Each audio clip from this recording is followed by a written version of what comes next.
Hola a todos, si están viendo este video, gracias a Lalo o a Edgar, eh, estoy ahorita dando un taller, entonces me di a la tarea de grabarles esta clase de manera síncrona, al menos la primera mitad, a las 11:15, 11:20 voy a estarlos alcanzando para seguir platicando sobre el tema de hoy. Espero que en esta semana hayamos podido adelantar buena cantidad de trabajo en Pandas, que pudieran jugar con Python.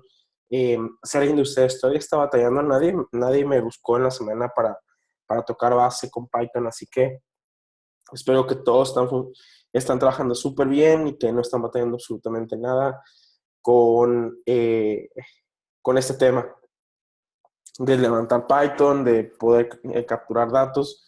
Si alguno de ustedes está batallando con Python o se siente perdido, con toda confianza, estamos súper a las órdenes. Hoy es un día en el que vamos a continuar eh, extendiendo nuestro conocimiento sobre Python. Vamos a tocar una base sobre los tipos de archivos, sobre bases de datos y luego al final, ya en vivo, vamos a platicar sobre cómo sacar datos. Entonces, justamente esa es la agenda del día de hoy y pues como les digo, espero que con confianza tomen esta oportunidad de poder platicar sobre cómo van avanzando.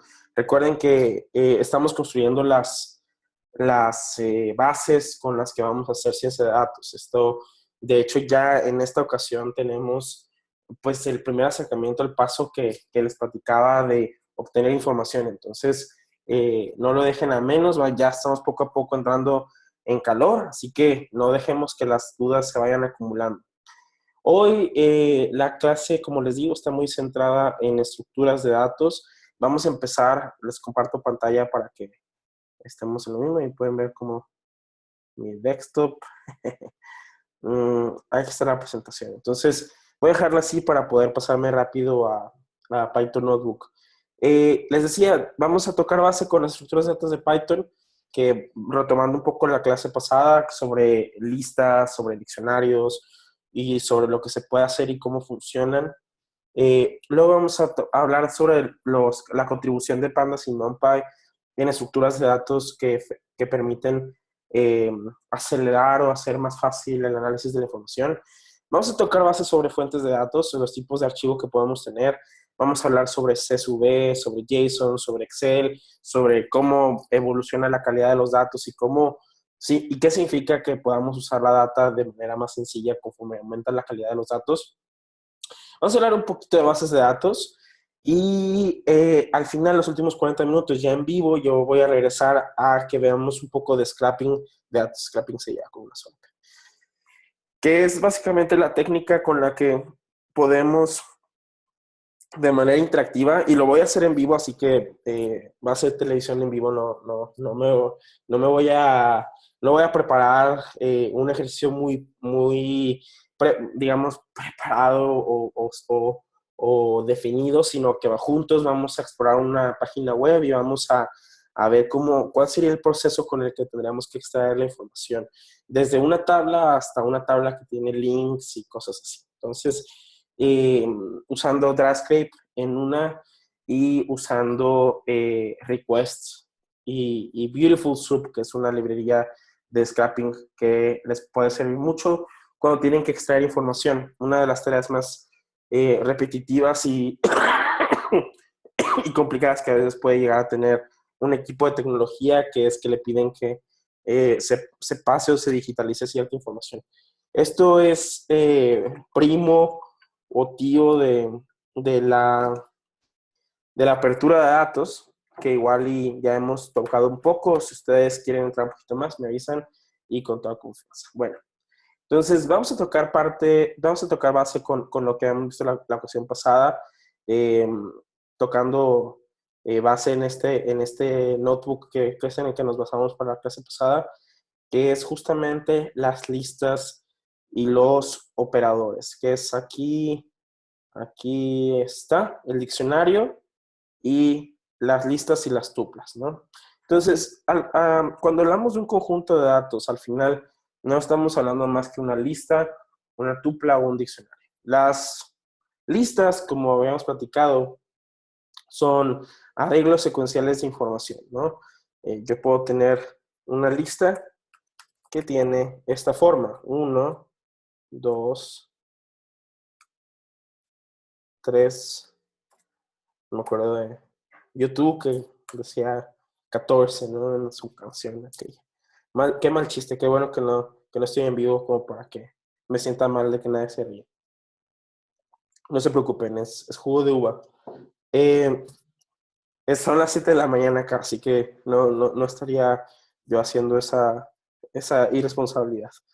Eh, entonces, lo interesante es que lista es un arreglo que se le permite hacer operaciones, ¿no? Yo puedo traer los elementos de la lista, yo puedo concatenar elementos de la lista.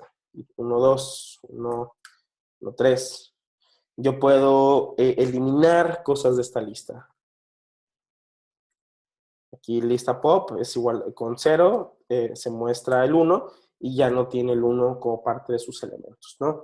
Entonces, es interesante esto porque, pues al menos, imagínense, aquí estamos eliminando, o estamos, bueno, mejor dicho, estamos alimentando la información de manera manual, ¿no? Pero esta información puede provenir de cualquier lado. Imagínense, por ejemplo, esta semana me pidieron de favor que armara unos diplomas. Vamos a poner Ricardo Alanís, Edgar Gutiérrez,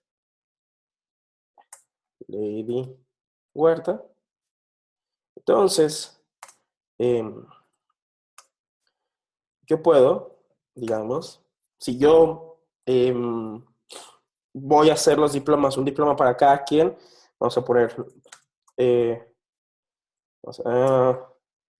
link diploma. Déjenme consigo. Aquí está. Este es el link del diploma. Ok, entonces le ponemos el nombre. Y aquí lo que le estoy haciendo en vivo es una concatenación. Digamos, vamos a poner el link. Voy a poner ese link. Y fíjense cómo para poner el link, el diploma que necesito, estoy poniendo esto como una variable donde estaba mi nombre, Ricardo Anis. Aquí les muestro el ejemplo de qué es lo que generaría. Cuando yo llamo a este API, lo que sucede es que yo genero un diploma. Entonces, aquí estoy definiendo un link. Ahí está, le pongo más nombre, el área que tengo yo arriba. Ahí está, y regreso el link. Entonces, yo cuando le meto un nombre, link diploma, Ricardo Alanís, me manda un link, ¿no? Déjenme, les pongo el HTTP para que aparezca. Aquí me falta ponerle print. Ahí está. No le gusta tanto la dirección completa. Vamos a ponerle, bueno, voy a copy paste, ¿qué poner? Entonces, si hago esto, Ricardo Arangues, ¿no? Está súper interesante porque ahora, si puedo acceder a estos elementos, for name in lista. Perdón el pochismo, esto es una muy mala práctica en programación. Ustedes tienen que ser consistentes con el lenguaje. Vamos a llamar la función linkDiploma, print linkDiploma name. Y ahora bien padre, ya generé los links para todos y cada uno de estos diplomas. Por ejemplo, el de Lady y el de Edgar. Me quedé con pendiente de que sí se está compartiendo en pantalla, pero según esto sí. Entonces, así aprovechamos la estructura de datos de la lista para poder acceder a la información y poder hacer una operación en continuo o en repetidas ocasiones. Ustedes podrían, esta fuente de datos podría ser no una lista per se, pero un documento de texto que se convierte en una lista y que a su vez puedo acceder y generar esta función para generar mis diplomas, ¿no? Entonces, eso es por el lado de las listas. Las tuplas se comportan un poco similar a lo que queremos ver aquí, pero el otro elemento que es sumamente interesante son es el tipo de, le llama, mm, se me fue el diccionario, déjame lo busco. Aquí está, diccionario. Entonces, les hablaba la ocasión pasada también del diccionario, ¿no? El diccionario es también muy interesante porque el diccionario nos permite hacer un match entre un nombre o un nombre de campo y su valor. Eso es sumamente valioso porque eso luego nos permite, mm, eso luego nos permite usar esa información después, ¿no? Entonces aquí el diccionario de Carl lo voy a poner ahí, pero luego voy a poner mi diccionario, el mío, el de Ricardo, diccionario Ricardo Alanis. Tengo 28 años. Apellido, Ricardo Alanis, ahí está. Entonces, ahí yo ya di de alta 2 diccionarios. Como recordarán, los diccionarios pueden ser accesados así. Key de error es igual, es que está en español. Por eso uno tiene que ser consciente con el lenguaje. Ahora, lo interesante no solamente es esto, yo puedo también imprimir las llaves de un diccionario. No, así no es keys. Y esto, convertirlo en una lista. Entonces, for key in list, podemos entrar a diccionario, print, diccionario, mi diccionario. Entonces, así imprimir toda la información que tiene dentro este diccionario. Entonces, también puede ser, también es interesante porque diccionario RIC, podemos decir nombre y en diccionario RIC. Sí lo tengo, pero name, ahorita que checamos si tenía name, pues es falso, ¿no? Entonces, este diccionario no tiene esa información. Ahora, ya entrando un poco de detalle, uno puede combinar estas estructuras de datos. Yo puedo hacer una lista con los 2 elementos. Lista, nombres. Podemos poner en un elemento mi diccionario y en otro diccionario RIC. Entonces, si imprimimos esto, aparecen los nombres. Ahora, aquí es donde vamos a empezar a ver la magia de Pandas. Ahí si se fijan, lo interesante es que ahora tienen una lista de 2 elementos, los cuales tienen diccionarios de tamaño similar y de nombres similares. Y lo interesante es que ustedes podrían ir iterando a través de esta lista for elemento in lista nombres. Vamos a imprimir en elemento el valor del nombre. Y ahí ya estamos imprimiendo de manera transversal en la lista. Ahora, cada vez que entra uno de los elementos, que es yo al hacer ese for, estoy imprimiendo o estoy accediendo elemento o línea por línea, ¿no? Entonces, como estoy yendo línea por línea, cuando llego al elemento 1, vamos a pedir que le imprima edad. Ya.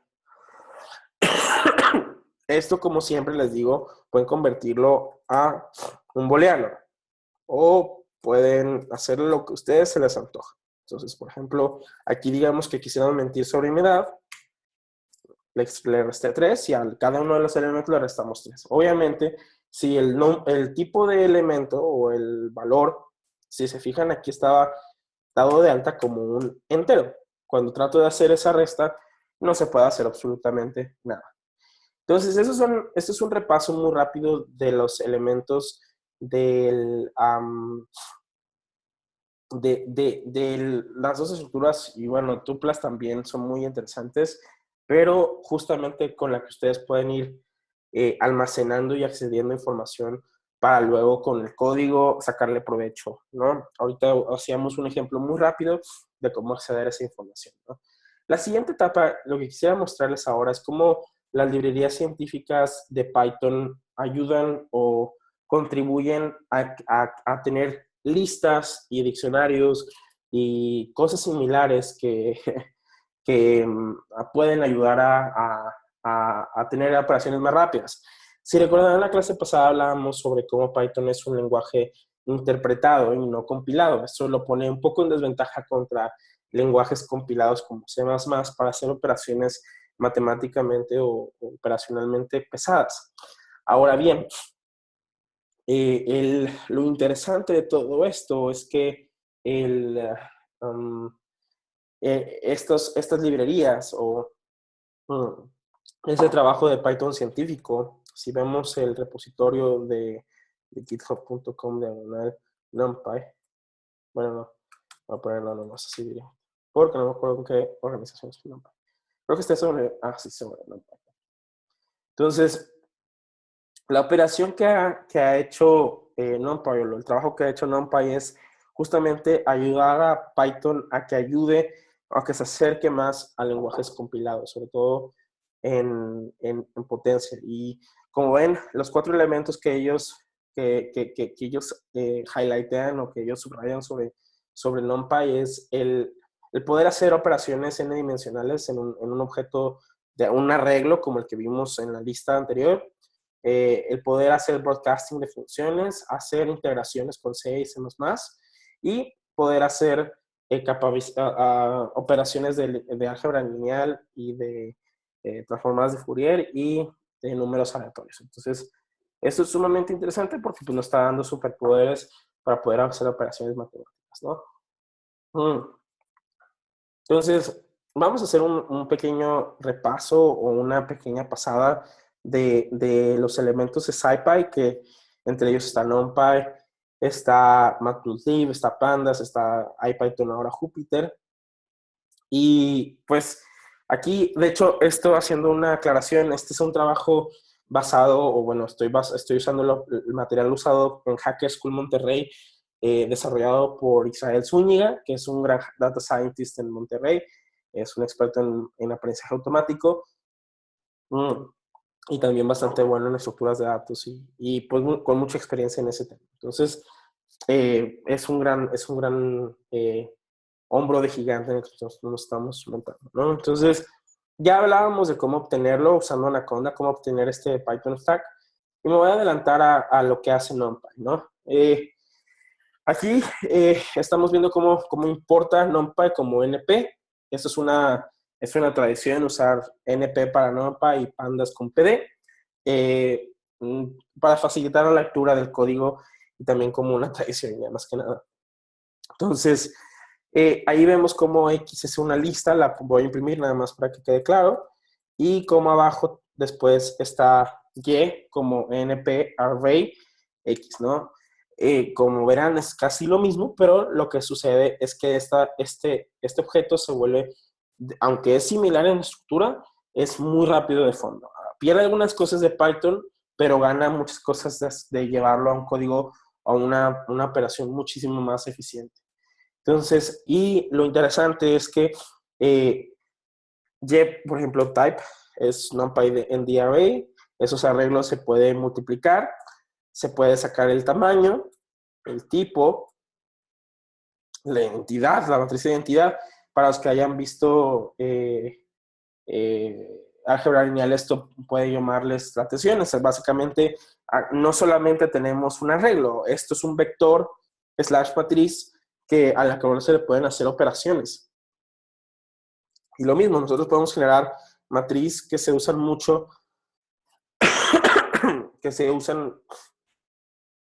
operaciones matriciales que se pueden utilizar para hacer simulaciones o poder hacer operaciones muy rápidas. Entonces, en esto nos quedamos en vectores, pero por ejemplo matrices. Aquí, para los que hayan visto LaTeX, esta matriz bien bonita la hizo con LaTeX. Aquí está declarando una matriz, ¿no? Y con esto puede hacer cambios de forma. Puede sacar la transpuesta. Aquí me faltó declararla por acá. Entonces ahí está, reshaping, ahí está flatten, hacerlo, o sea, llevar de 2 dimensiones a una sola dimensión, el tipo y la transpuesta, que es una operación también de álgebra lineal muy común. A esto puedo hacerle operaciones, pero es muy interesante porque estas operaciones se pueden hacer mucho más rápidas que lo que se haría en un arreglo normal. Entonces, de manera muy rápida, vamos viendo los beneficios de tener este Python científico, ¿no? Si ustedes están haciendo operaciones matemáticas, esto es cuando llegamos a modelos de aprendizaje automático, va a ser sumamente interesante que podamos juntos ir viendo cómo el efecto de levantar ciertos datos con los elementos nativos de Python, pero usar NumPy. Ahora viene Pandas, que también Pandas tiene un conjunto, aquí nos menciona Isra, tiene un módulo que ofrece un amplio conjunto de estructuras para trabajar con datos, ayuda con datos estructurados, ayuda a trabajar con missing values, es decir, tiene algunas operaciones que llenan valores, sea con la mediana o con un valor, con una operación que uno indique, con la que se pongan los datos, y también proporciona métodos para importar datos. Esto vamos a usarlo más adelante para hablar de tipos de datos, que eso es un tema que nos compete y que va a ser muy interesante entrar, porque ese es el salto de lo que muchos de ustedes tienen experiencia con Excel y se sube o abriendo datos con entender por qué es importante la apertura de datos y los datos que son leídos por máquina. Entonces, lo interesante también de esto es que Pandas nos da, bueno, realmente cuando hablamos de la estructura de Pandas, es la implementación aquí me dio un errorcillo, déjenme complemento este dataset porque, ajá, un momentito por favor, sesión 2.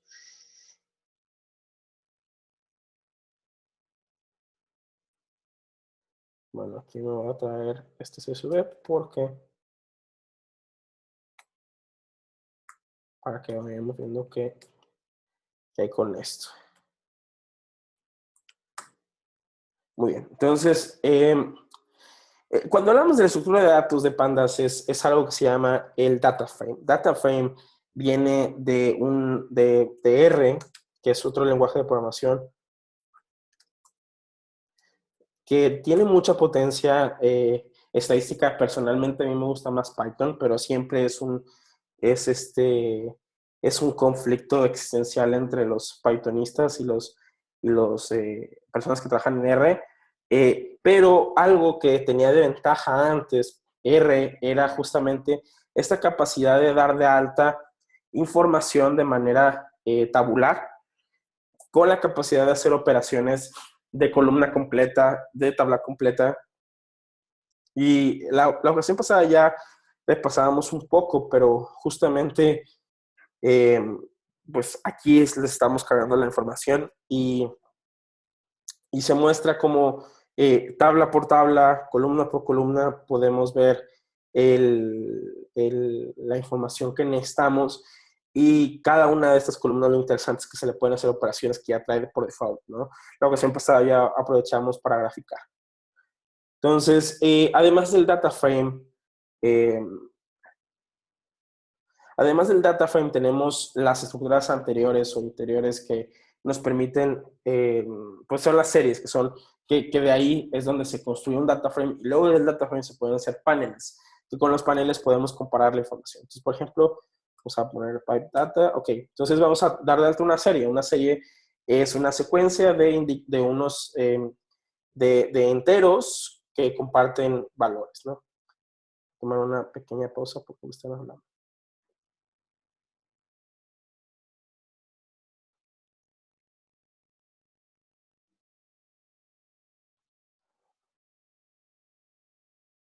Les comparto pantalla para seguir.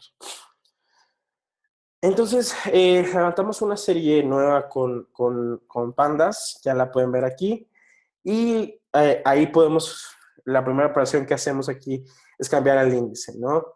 Entonces, lo interesante es que luego podemos hacer pequeños cortes, ¿no? El índice nos ayuda a poder acceder a la información de manera muy sencilla. Eh, Podemos también luego hacerle preguntas. Dime los valores donde S en la serie es mayor que 2. Ahora, para entender cómo funciona esto, es bien interesante saber que de fondo se vuelve, por dentro se vuelve una serie en sí mismo, hacer una operación eh, de booleana o que da una comparación, nos lleva a una serie de booleanos, los cuales luego sirven para filtrar la información.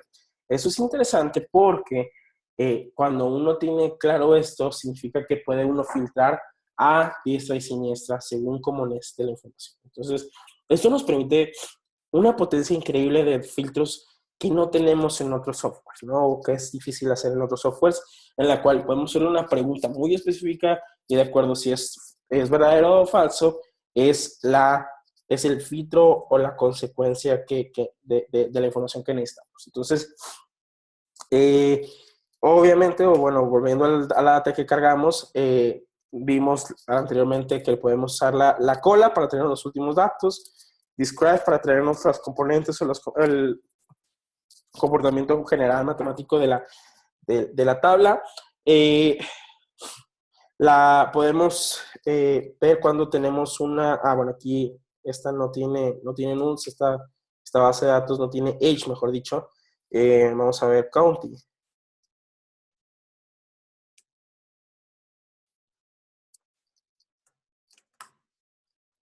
Aquí nomás tenemos algunas operaciones interesantes como si es nulo y aquí nos pone un ejemplo Israel de cómo podemos hacer cómo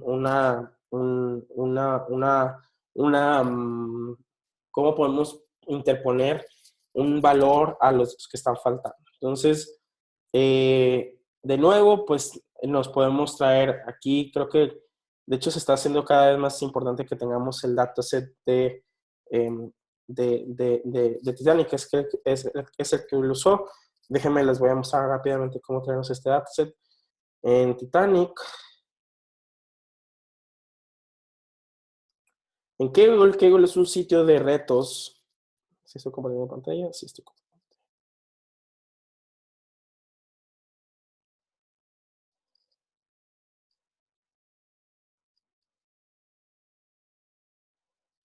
Voy a checar una cosa. Ok, listo. Tuve algunos problemas técnicos. Ahí está, ya estoy compartiendo pantalla. Entonces, aquí en datasets, en Kaggle, uno de los datos que se usan mucho como base para jugar con aprendizaje automático es un dataset de las personas que murieron en el Titanic. Entonces, voy a ponerle aquí Titanic. Aquí está Machine Learning for Disaster. De hecho, muy probablemente nosotros lo usemos para aprender este tema de Machine Learning. A veces es complicado aprender. Ya vieron que se llama Train, como habíamos dicho, o lo que habíamos buscado antes. Entonces, déjenme lo cargo rápidamente.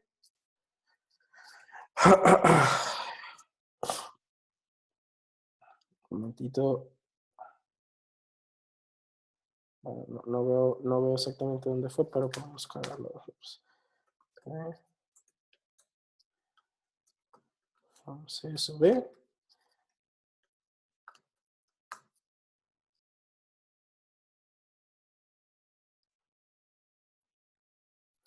Me equivoqué de lado, yo creo.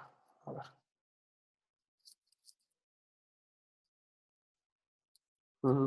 Está en sesión 2. Ah, ya sé por qué.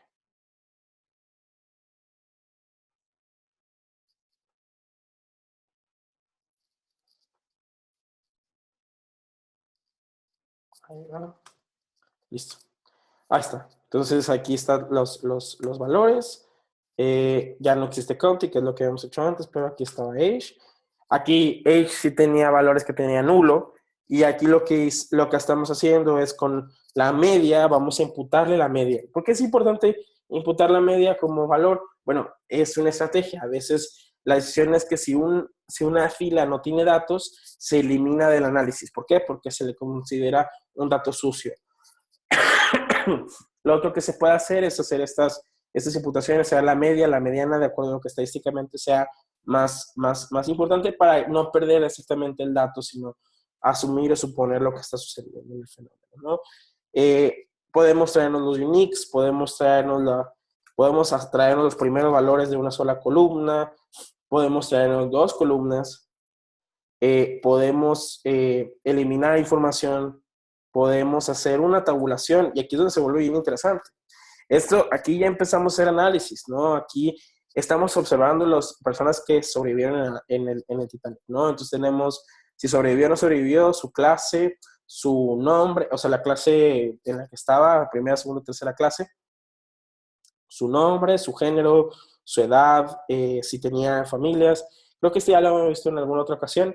Y aquí en golpe vimos cuántas personas sobrevivieron, dado su sexo, podemos ver cuántas personas sobrevivieron. Habían más hombres que mujeres, pero pues de 200, o bueno, de 330 mujeres, sobrevivieron 81, mientras que de 500 hombres solo sobrevivieron 100, ¿no?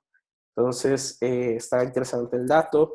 Le podemos hacer una matriz de correlaciones, ¿no? Aquí ya continúa graficando, pero eso lo vamos a dejar para la siguiente clase, ¿no? Lo interesante es que esta estructura de data frame nos permite justamente hacer una serie de operaciones muy interesantes. Estas siguen siendo estructuras de datos. Aquí lo que viene a ser lo que viene a ser innovador es que tengamos la capacidad de hacer el análisis de datos mmm, directamente sobre el conjunto de datos, ¿no? Al cargar. Entonces, esto nos lleva a las operaciones que tiene Pandas para cargar distintos tipos de operación. Antes de eso, quiero tomar un momento para hablar de dos cosas. La primera es sobre la calidad de la información y cómo va a aumentar. En Open Data tenemos algo que se le conocen las 5 estrellas de los datos abiertos, ¿no? PDF es la más baja, ¿no? Es la capacidad solamente de leer el archivo y tal vez poder extraer la información de manera manual o no estructurada. Es decir, hay veces que los PDF son guardados desde Excel y lo único que podemos hacer con ellos es preguntarles algunas cositas muy específicas. Siguiente nivel es XLS. XLS ya es un dato estructurado. Sin embargo, para abrir Excel necesitamos una cosa, Excel. Eso significa que si queremos trabajar con un dataset que está dentro de un Excel, independientemente si la persona, o sea, lo que va a necesitar la persona es tener un Excel o el programa que pueda leer el formato de Excel, el cual es propietario y le pertenece a Microsoft, ¿no? Entonces, el siguiente nivel es tener data estructurada, pero que es abierta, la tercera estrella. La cuarta estrella y la quinta estrella son niveles en los que la información está disponible e interconectada. La quinta estrella realmente estamos todavía lejos de llegar ahí, pero nos encantaría, o a Tim Berners-Lee, el creador de Internet, le encantaría que la información pudiera ser conectada. Es decir, si yo hablo de una persona en una base de datos, yo pudiera relacionarla en otra base de datos con un estándar, la cual nos ayuda a encontrar los datos o las cuestiones que están conectadas eh, o que están compartiendo esos dos conjuntos de datos. Entonces, es interesante esto porque no se imaginan la cantidad de cosas chidas que podemos hacer con inteligencia artificial, ¿no? Es decir, poder encontrar correlaciones, las personas, ya poder fácilmente localizar personas que son funcionarios públicos que están chapuleando. Es sumamente interesante esa data vinculada, pero todavía no llegamos ahí, porque ahorita todavía estamos en conseguir que las tablas de datos estén abiertas y en un formato que sea accesible y abierto. La otra cuestión de calidad de los datos, esta es como qué tan fácil es leer la información por medio de programas computacionales. Pero la otra dimensión es qué tan fácil es sacar información a partir de la data. Y aquí les pongo el link, que espero que le den una leída, de cómo se define una estructura de datos limpia. Tidy Data, que es cómo podemos preparar una base de datos para que esté disponible y lista para poder ser utilizada para sacar análisis estadístico. Cómo conectarla, cómo estructurarla, creo que es una gran herramienta y una gran definición, porque no es lo mismo tener una tabla que sí, a lo mejor está en el mejor formato abierto, pero que no podemos sacar la información, no podemos sacarle análisis al mismo. Entonces, leyendo este dataset, perdón, leyendo este paper, podemos entender muy bien lo que es cuando hablamos de datos limpios y abiertos. Y limpios significa no solamente que no tengan errores de escritura, sino que también tengan la mayor capacidad de hacerles un análisis estadístico. Entonces, no es lo mismo que me entregues datos que se ven, que estén combinados, nombres con números y letras, que uno con puros números en el cual se le pone cero al valor nulo, ¿no? Es bien importante esto, porque esto nos ayuda a justamente el análisis que hablábamos del imputar datos, pues cuando tenemos un dato que nos falta, nos metemos en un problemón y en una decisión en la cual tenemos que tomar sobre cómo vamos a tratar con ellos, ¿no? Perdón. Entonces, esas son las dos definiciones que quiero que nos llevemos antes de hablar de fuentes de datos. ¿Por qué? Porque vamos a hablar sobre JSONs y CSVs, pero si no tenemos claros esta información, va a ser bien complicada que podamos hablar el mismo idioma sobre la calidad de la información, ¿no? Digamos que la calidad técnica, cuando hablo de calidad técnica me baso mucho en las 5 estrellas, y cuando hablo de calidad temática me baso mucho en ¿no? En ese paper de Tidy Data, que cuando tenemos calidad temática, tenemos la capacidad de obtener la mayor cantidad de información a partir del dataset. Entonces, esto me parece, y esto es una de las piedras angulares en las que nos vamos a basar. Entonces, aquí justo con el material de la clase de hoy, todo esto, de hecho, hablando de esto, voy a subir esto a un repositorio para que lo puedan ver. Se los dejo ahí en el correo que les mandan en la semana. Entonces, ahora, hablando de Tidy Data en Pandas,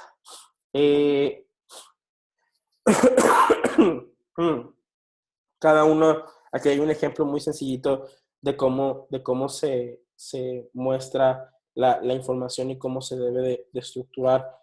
Aquí, usando unas herramientillas que nos permiten expandir la información si es que la tenemos como comprimida o eficientizada de alguna forma que no sea muy tidy, no muy limpia. Como ven aquí, o sea, uno de los principios básicos de Tidy Data es una observación por fila. Entonces, aquí tenemos una relación del medicamento A y el medicamento B en el paciente y su respuesta, en la cual por personas estaban agregando observaciones de un solo golpe, pues sin embargo, las columnas en realidad no son variables, sino que son un tipo de droga. Entonces, realmente ahí no se está cumpliendo tan bien esa estructura de información, y pues aquí usamos una herramienta que es esta función generada personalmente, en la cual se lleva este valor a que tengamos una observación por filas, ¿no? Entonces, ok, ya hablemos de fuentes de datos. Fuentes de datos, tocando base, ya hablamos de las estructuras de datos. Al importar datos con pandas, pues nos podemos traer la información. Las series ya las tocamos, las data frames ya las tocamos. Y ahora, pues Pandas también nos permite traernos información de una cantidad impresionante de datos. Nos permite de CSV, de Excel, de SQL, de JSON, de HTML, de Clipboard, de Pickle, que es una forma en la que se guardan los datos de manera binaria directamente desde Python. Es decir, yo puedo guardar una lista tal cual como la usé. Creo que más adelante lo tengo, pero eso nos permite justamente usar la data de manera muy transparente con Python, ¿no? Entonces, ahora hablemos de cómo podemos trabajar con Python, pero al mismo tiempo con Pandas. Perdón, cómo podemos trabajar con Excel, ¿no? Uno puede cargar un Excel este, desde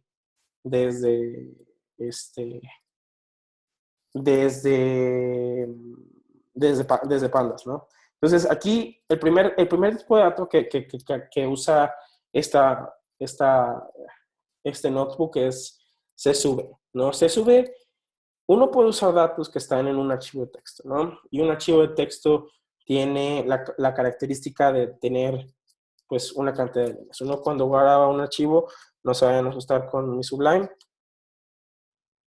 Entonces, si yo pongo hola, Ricardo, Daniel, esto ya es un dato, ¿no? Yo estoy guardando, yo lo voy a guardar, txt. Bueno, no puedo guardar ahí, pero en desktop. Y justamente, pues ahí está, ¿no? Entonces, estos datos ya están guardados. Uno yo puedo usarlo, puedo leerlo desde un lenguaje de programación. CSV es el siguiente paso con el cual podemos estructurar datos. Salud, persona, despedida. Entonces, digamos que tengo la relación de la persona que llegó, el saludo que usó.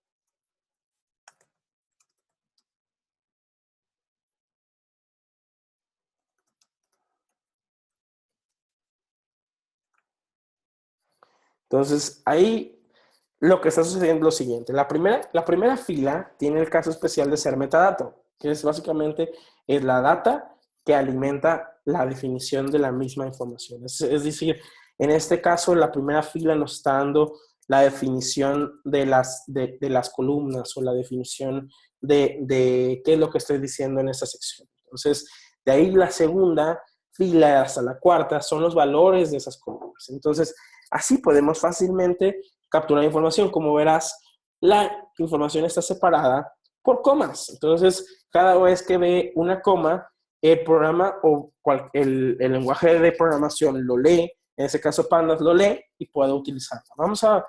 ¿Qué les parece si vamos a usar esta data? Si uno quisiera usar comillas, como les decíamos la ocasión pasada, nada más se tiene que combinar las comillas dobles con las simples. Es la misma regla que se usa con strings. Entonces aquí vamos a ponerle hola.csv. CSV, muy bien. Entonces yo aquí puedo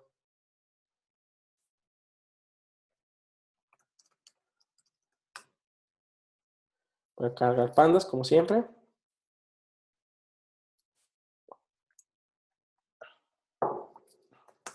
Y ahora vamos a cargar de CSV a hola.csv.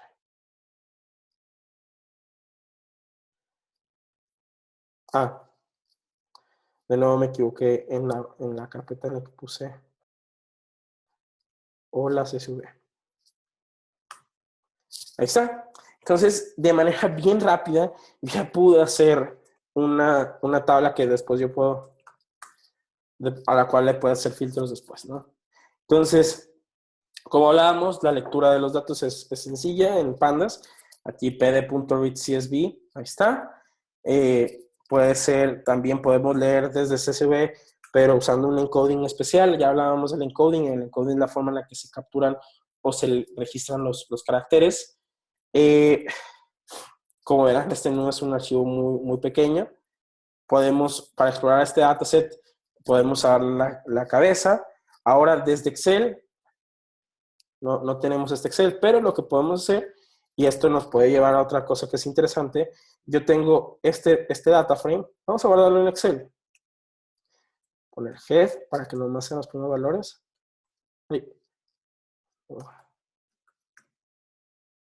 Head, y esto lo va a poner to Excel.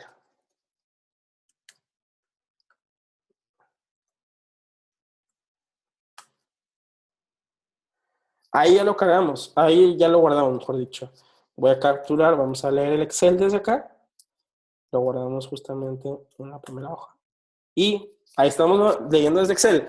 Para que me vayan a creer, vámonos acá en Data XLS.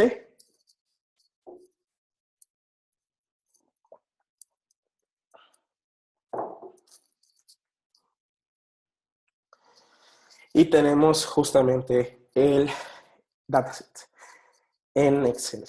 Esto es sumamente práctico porque si ustedes tienen un CSV que quieren guardar como Excel, lo pueden guardar. Si ustedes tienen que abrir datos, si tienen que trabajar con ellos, pues adelante. También operaciones complejas en XLS, donde se nos queda chica la librería o las capacidades de Excel para hacer operaciones, también es importante. Entonces, es sumamente interesante que podamos llegar a este punto de poder jugar con XLS o con archivos de Excel, llevárnoslos a Pandas y también de regreso, ¿no?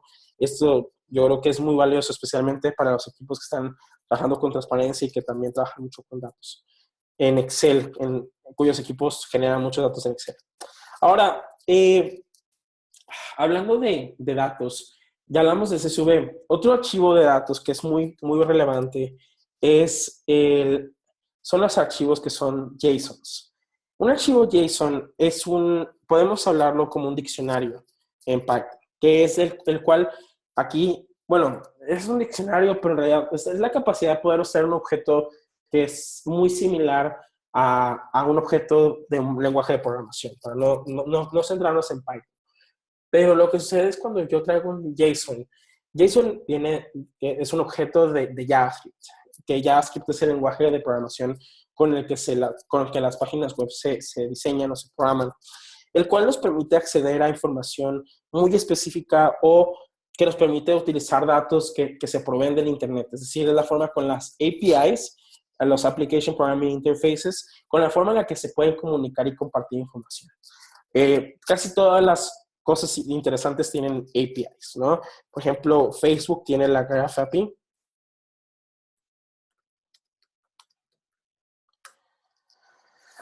que podemos utilizar en el Graph Explorer.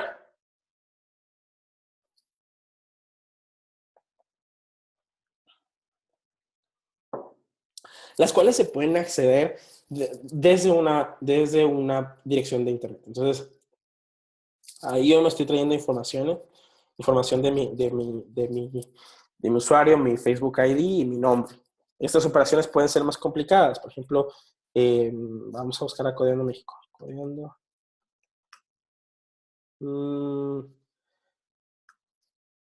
Codeando México. Y aquí yo puedo traerme el feed.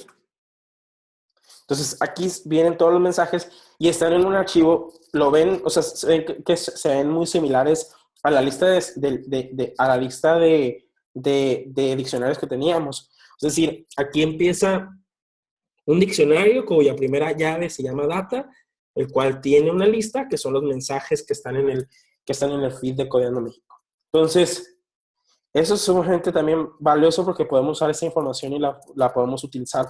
Y luego, Pandas tiene el beneficio de poder cargar estos datos y poder jugar con ellos de manera directa.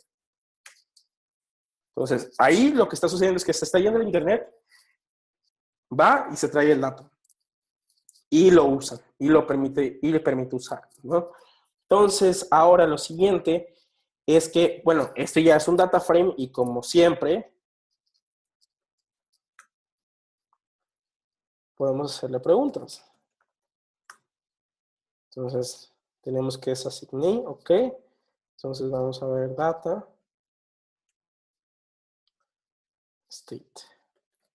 Entonces, aquí estamos viendo los issues. Esto viene de la definición de, bueno, los proyectos de GitHub que tienen tareas en las cuales cualquiera puede hacer. Entonces, ahí estamos viendo los valores que están abiertos, ¿no? Esos son los casos que están abiertos que necesitan solución, ¿no? Entonces, es interesante. Estábamos usando datos directamente del Internet. Esto nos va a ayudar un poco a entender un poco lo que estamos tratando de hacer cuando scrapeamos un dataset, que es una página de Internet. Scrapear viene de extraer datos de una página de Internet. Entonces, si yo veo que la data no está estructurada, pero se generó por medio de un lenguaje de programación, yo me monto sobre esa lógica. Yo trato de entender la lógica con la que el programador trabajó y con eso extraigo la información. A veces puede ser muy complejo, pero la mayoría de veces es común. Mientras que un lenguaje de programación lo generó, yo tengo que ser capaz de poder sacar un algoritmo que entienda cómo funciona ese lenguaje de programación. Eso creo que de hecho tiene un nombre de una paradoja, ahora es una ley, tengo entendido, pero se la vengo debiendo. Ahora vienen algunos archivos que son interesantes, es el HDF5. El HDF5 es un archivo binario. ¿Qué significa que sea binario? Es un archivo que está preparado para estar comprimido, el cual funciona como una librería, es decir, como un diccionario que tiene datos adentro, pero lo que hace, como se acordarán, es como, no se acordarán, pero es como si ustedes comprimieran la información, si ustedes le hicieran .zip y pudieran trabajar con la información cuando está adentro de ese zip y poder, sin tener que extraerlo, sino leyéndolo, leyéndolo en línea. Entonces, esto permita una cantidad increíble de operaciones mucho más, pues sí, comprimidas, mucho más complejas y especialmente con más información. Entonces, cuando un archivo se vuelve muy grande en CSV, se empieza a tardar mucho en cargarse. HDF5, como otros archivos binarios, nos permiten comprimir información sin tener que usar una base de datos, sino que poder accederlas de manera directa, ¿no? Esto nos lleva a lo siguiente. Con esto podemos pasar a las bases de datos. Eh, voy a darle muy rápido a bases de datos, pero creo que en otra clase tendremos que darle una repasada. Yo hoy solamente quiero presentarles el concepto de bases de datos para que podamos tener esa base que ya hablamos de los archivos que están guardados en disco, pero por qué hacemos ese salto de bases de datos, creo que es interesante. Entonces aquí les ponía una presentacioncita que viene de SlideShare que a mí me parece súper buena, que es muy comprimida o al menos tiene una buena introducción a qué es una base de datos y por qué los usamos. Pero básicamente cuando hablamos de bases de datos es que hablamos de la estructuración y manejo de datos cuando ya se están volviendo modelos más complicados, más complejos. Entonces, hoy vamos a hablar un poco sobre NoSQL y SQL, que es SQL es como la norma, NoSQL es un nombre desafortunado porque es un objeto que se parece mucho a los diccionarios que hemos hablado, o bueno, es una filosofía que se basa mucho a este trabajo de usar los datos no estructurados, pero bueno, vamos a entrar a detalle con esto. Si ustedes tienen alguna pregunta, no dejen de ponerla en el chat para que me la pasen después y poderlo cotorrear. Pero básicamente queremos hablar de por qué las bases de datos son importantes, ¿no? Entonces, la data al final no es relevante. Lo que importa es la información que contiene, ¿no? Entonces, cuando hablamos de bases de datos es que nos permite estructurar la data para que nos dé información sobre lo que quiere representar. La base de datos o el manejo de bases de datos nos permite justamente traer la información de manera más eficiente y estructurada. Digamos, tenemos la información de lo que sucede con nuestras operaciones y usamos una base de datos para guardar esa data, ¿no? Puede ser data muy grande porque nos puede hablar de cosas muy específicas, muy generales de cómo funcionan estos usuarios, que esto puede venir desde si yo tengo las ecobicis de la Ciudad de México, yo puedo tener una base de datos que nos habla solamente de las transacciones de las personas que sacaron una bici, pero también imagínense tener la base de datos de toda la gente y dónde se está moviendo, si tuviera el GPS de todos, ¿no? Ahí hablamos de órdenes de magnitud de información, pero las dos son interesantes y nos hablan principalmente de lo que nos importa, que es cómo funciona nuestro sistema del mundo real, ¿no? Entonces, las bases de datos, bueno, la historia es que necesitábamos usar o hablar de estructuras de datos, ¿no? Y hablando de una base de datos, regresamos a esta visión tabular en la cual tenemos un nombre de tabla, el cual te lleva a este contexto que habla de los campos que hablan por ejemplo, aquí hablamos del salario, o sea, tenemos el nombre, el básico y algunos componentes más y su total, ¿no? Entonces, cada una de estas filas es un record, la data es lo que está dentro, el campo es este nombre de columna, la metadata es esta primera columna en la que tenemos la información. Y esto es importante porque este file system o o sea, si guardáramos estos datos tabla por tabla o CSV por CSV, pues sería muy complicado poder hacer relaciones de información. También, la otra cosa es que si estas tablas de datos las tuviéramos solamente como de manera independiente, podríamos hacer muy pocas relaciones con los datos que tienes de un archivo contra otro. Tendrás que cargar todos los archivos y hacer como conexiones. La base de datos busca hacer esas conexiones más naturales, ¿no? Entonces, también la otra cosa que es importante es que cuando guardamos los datos directamente en el sistema de archivos, batallamos con la redundancia, ¿no? ¿Cómo podemos controlar que una data que se menciona en un lado no se menciona en otro? Entonces, ahí justamente la base de datos es la conjunción de esta capacidad de guardar archivos, mientras que cuidamos sus consistencias, cuidamos anomalías y buscamos que las relaciones se cuiden, ¿no? Entonces, es importante que la base de datos, separarla de esa operación de guardar datos, porque de guardar datos directamente en un sistema de archivos, o sea, cuando damos un sistema de archivos es como guardarla en su computadora, porque justamente una base de datos nos permite hacer preguntas más complejas, nos permite hacerle preguntas a los datos y poder hablar de esas relaciones que tienen entre ellos. Entonces, hay algunas, o sea, podemos hablar de varios tipos de bases de datos, de un solo usuario, multiusuarios, centralizadas, distribuidas, ya sea para producción o transaccional, para soporte de decisión o para guardar información. Las bases de datos, vaya, se usan para muchas cosas, ¿no? Entonces, al final, el manejo de base de datos nos da estas capacidades. Hablar de diccionario de datos, es decir, qué datos estoy guardando y cuál es su relación entre ellos, el almacenamiento, la transformación, es decir, yo puedo hablar de que si la data viene de alguna forma, yo puedo preparar la base de datos para que haga esa operación en línea. Yo puedo hablar del acceso, quiénes tienen acceso a la base de datos, qué tantas backups o qué tan fácil puedo hacer mi backup de la base de datos, y también la operación esta de respaldar, que a veces pues suena como una talacha, pero lo tenemos que hacer. Y entonces los modelos de base de datos nos permiten, ya hablando como una de las ventajas de los diccionarios, nos permiten hacer esta relación de conceptos. Es decir, cuando hablamos de una base de datos hablamos de varias tablas, pero que entre ellas, cada una de esas tablas hablan del comportamiento de los modelos, que es básicamente la traducción del mundo real a la transacción que queremos tener. Entonces, esto es, por ejemplo, un modelo muy sencillo. Vamos a hablar de las bicis en Ecobici, ¿no? Digamos que tenemos un sistema que habla de las relaciones entre las estaciones y las bicis, ¿no? Entonces, si yo tuviera una bici por cada estación, es un modelo de 1 a 1. Pero sabemos que una estación puede tener muchas bicis. Entonces, yo puedo, o sea, si yo tuviera una estación a la cual yo a fuerzas tengo que llevar la bici a esa misma estación, esa estación es la dueña, o digamos que es la única que puede tener la bici A, B y C, ¿no?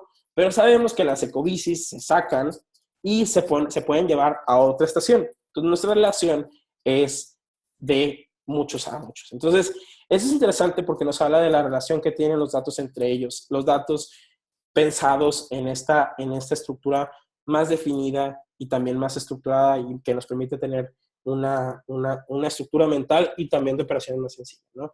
Hay varias implementaciones que pueden ser de jerarquía, en la cual tienes un líder o tienes una base y de ahí para abajo, es decir, los componentes van teniendo diferentes subcomponentes. También puedes hablar de una red en la cual tienes diferentes componentes que se conectan entre ellos, y también tienes una base de datos más relacional en la cual tienes conectores en las cuales se conectan o en las cuales se relacionan tablas distintas, ¿no? Entonces, ahora creo que es importante mencionar que ya estas bases de datos tienen varias ejecuciones. La más sencilla de ellas, por ejemplo, es, bueno, hablando de los modelos relacionales, es el modelo de...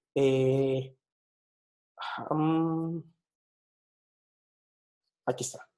Es el modelo de SQLite, que SQLite es una forma en la que se guarda, es un punto medio entre tener un archivo CSV y tener un objeto relacional, en la cual yo cargo un archivo y el cual le puedo hacer preguntas y puedo... el cual yo le puedo hacer preguntas y puedo trabajar directamente con ellos. Estoy cargando un archivo que tiene SQLite.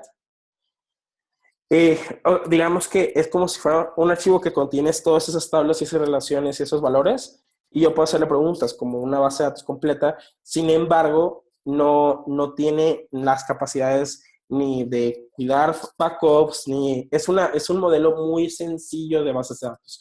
Si uno quisiera usar uno más completo, está Postgres, que ya es una base de datos completa. De hecho, hay una página de broma que dices que si estás usando SQLite en producción, Cuando hablamos de development y producción es cuando una aplicación llega al público. Si usas SQLite no puedes, o sea, muy probablemente te falle tu aplicación porque no puedes tener múltiples clientes. Tiene varias limitaciones que no deberían de pasarse de alto. Esto es un resumen muy corto sobre bases de datos. Yo creo que vamos a darle más honor a este tema a continuación. Pero también la otra cosa que quiero mostrarles es los modelos no relacionales o no SQL de datos, ¿no? Y esto me lleva a hablar de MongoDB, de Elasticsearch y de Redis, que son tres casos bien diferentes. MongoDB, lo que tienen de relación o cómo funcionan,